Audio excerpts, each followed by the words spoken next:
Action. Being a servant to all.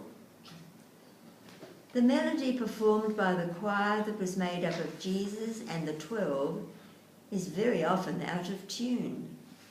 I'm sorry to say that. And if you don't believe it, read it for yourself. For according to Mark, chapter 10, verses 32 to 45, while on the journey from Galilee to Jerusalem, Jesus keeps informing the 12 of the news that in the city of Jerusalem he will suffer, be handed over to the authorities, face a death sentence, and yet rise again after being buried in the tomb for 3 days. But obviously, this sort of information does not appeal to the 12. I turn to you, saying in a sardonic tone, "What do you expect? Welcome to the real world." No wonder, as soon as Jesus finishes reading the last line of the bad news, James and John run to Jesus quietly, perhaps whispering into his ear, and asking for a favour. "Master, please allow one of us to be at your right side, the other at your left in your kingdom." Oh, happy day. Believe me, Jesus must shake his head, sighing. Mamma mia, are you deaf? Did you guys really listen to what I have just disclosed to you about my near future?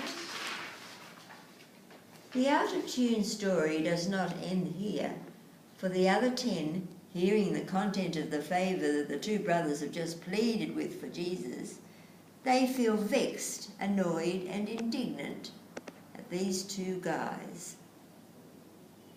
You're surprised, really? Serious? Did Peter and the other 9 apostles really feel envious of the 2 sons of Zebedee? I thought they were holy, they were saints. That's why we call him St. Peter. That's why Jesus gave Peter the keys for the gates of heaven and Hades.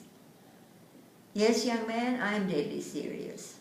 Again, I have to repeat the same phrase, even if you feel tired of it. Welcome to the real world.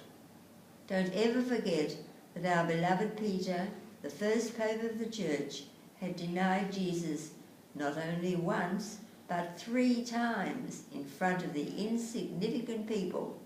One of these is actually a servant in the courtyard while Jesus was being judged wrongly and accused falsely by the members of the Sanhedrin.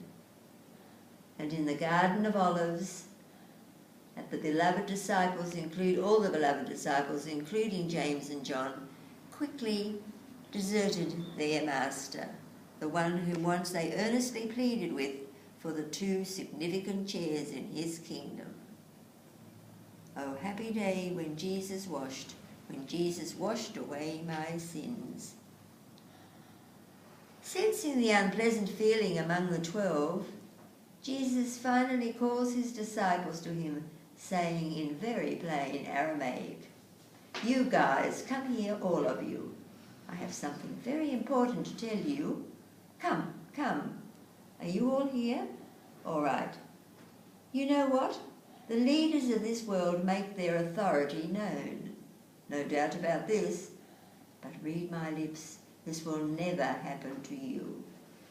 For anyone who desires to become great among you must be your servant."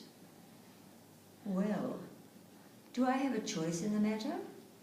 Well, I believe Jesus will again shake his head saying, "No, you have no other choice." And Jesus continues, "And anyone who wants to be first among you must be a slave to all." From Mark 10:32 to 45. End of sharing. Full stop.